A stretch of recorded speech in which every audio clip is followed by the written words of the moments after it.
Namaskar. Let us start with the prayer. Om Sahana Bhavatu Sahano Bhunaktu Sahaviryam Karvavahai Tejasvinavaditamastu Ma Vidvishavahi. Om Shanti Shanti Shanti.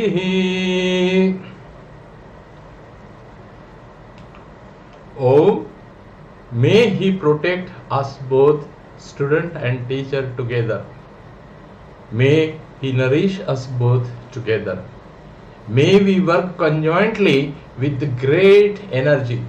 May our studies be vigorous and effective.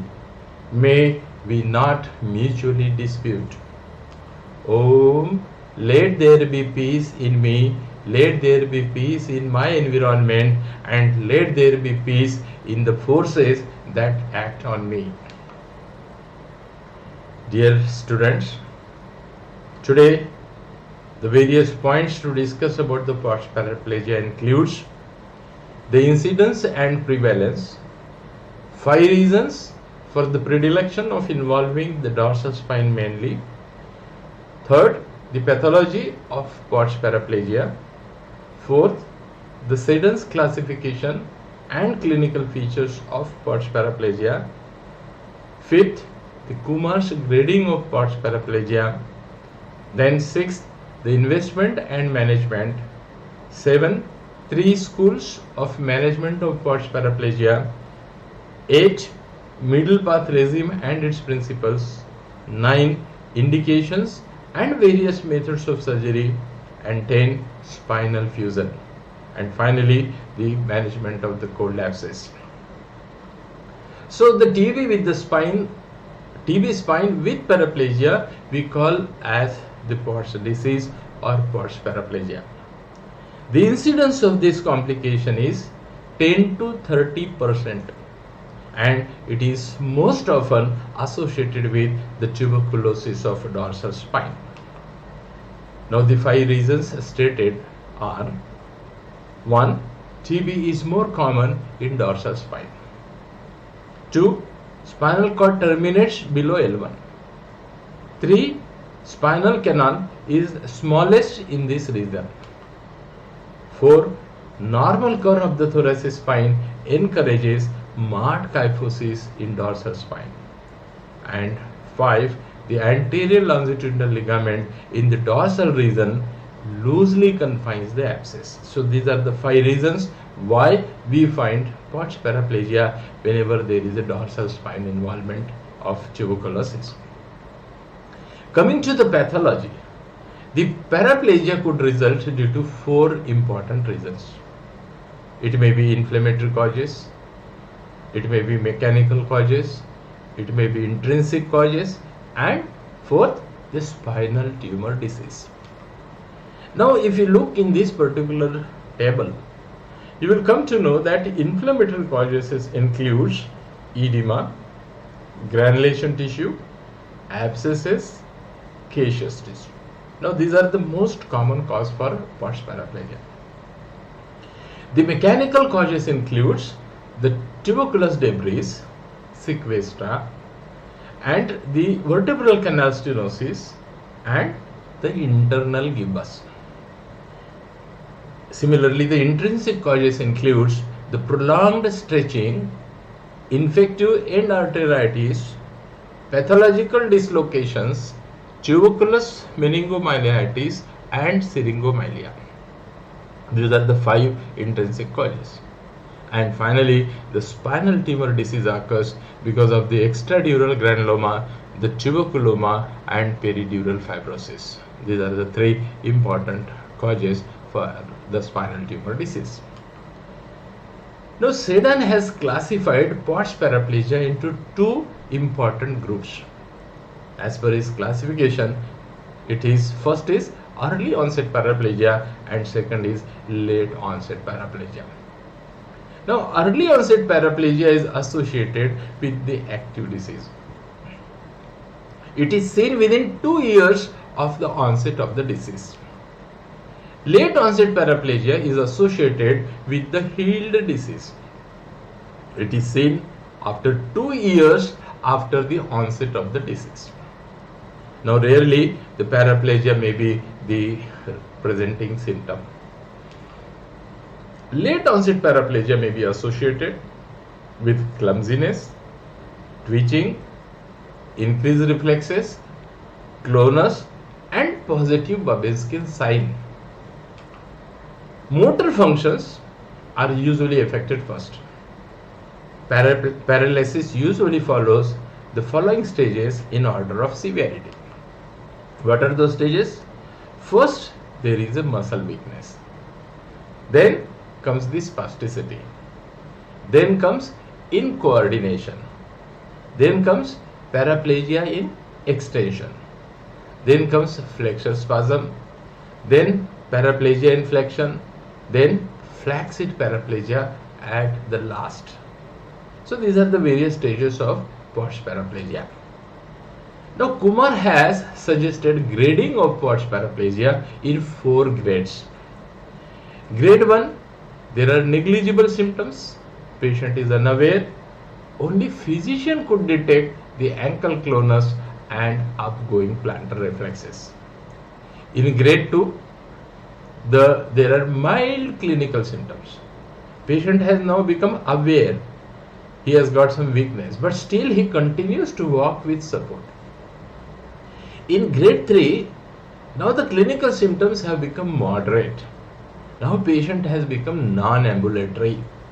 There is a paralysis in extension and sensory deficit is less than 50%. Grade 4, it is a severe form of grade 3, where the paraplegia is severe and the sensory deficit is more than 50%. Now, ankle clonus is the first most prominent early sign of POTS paraplegia or POTS disease. So whenever a patient of POTS spine has come to you, you must not forget to test for the ankle clonus. Sense of position and vibration, these are last to disappear. Now rarely the paraplegia may develop suddenly due to thromboembolism, pathological dislocation and rapid accumulation of infected material in the spinal canal. Now as far as the principles of treatment concerned, 3 schools of thoughts are described for the management of paraplegia due to tuberculosis. Bosworth was the proponent of the conservative treatment in the form of immobilization and then later early posterior arthrodesis. Whereas Hodgson insisted on radical treatment in the form of anterior decompression and anterior arthrodesis. But Tully and Kumar from India, they have however proposed the middle path regime, which is now the most widely accepted treatment regime for the spinal tuberculosis. Now what is the protocol in the middle path regime?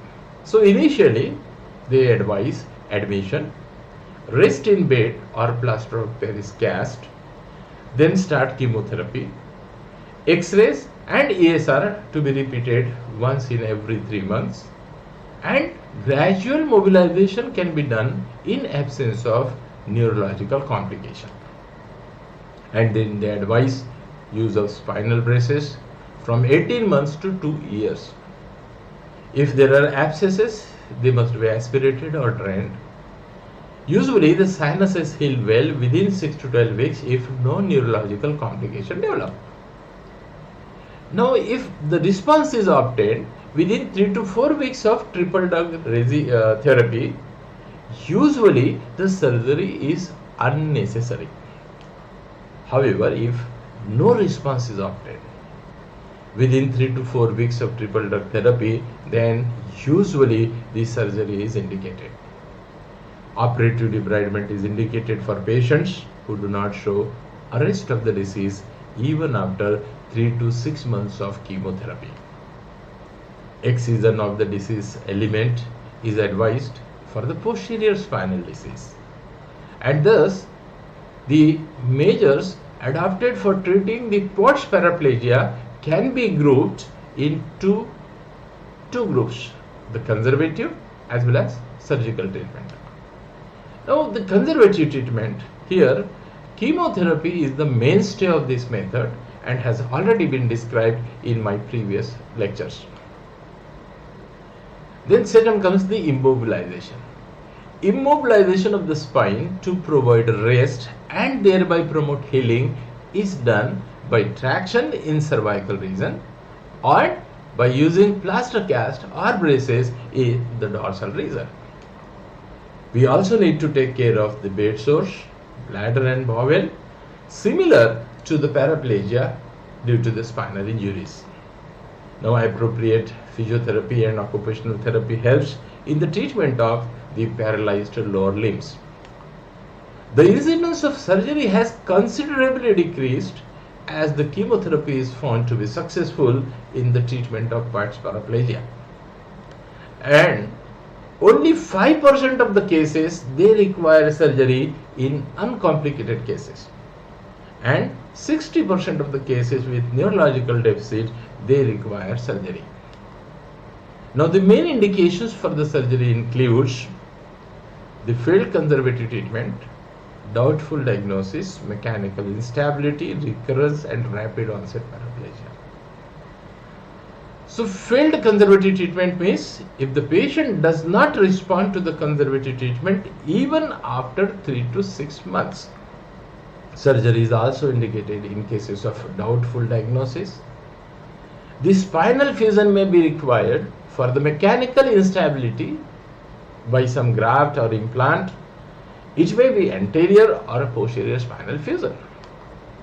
Surgery is also indicated in case of recurrence of the disease after the treatment. Now, in rapid onset paraplegia and disease secondary to the cervical disease and cauda equina paralysis also, the surgery is indicated. Now, the other indications for surgery includes recurrent paraplegia and painful paraplegia due to root compression. In the posterior spinal disease involving the posterior elements of the vertebra, you can simply excise those diseased part.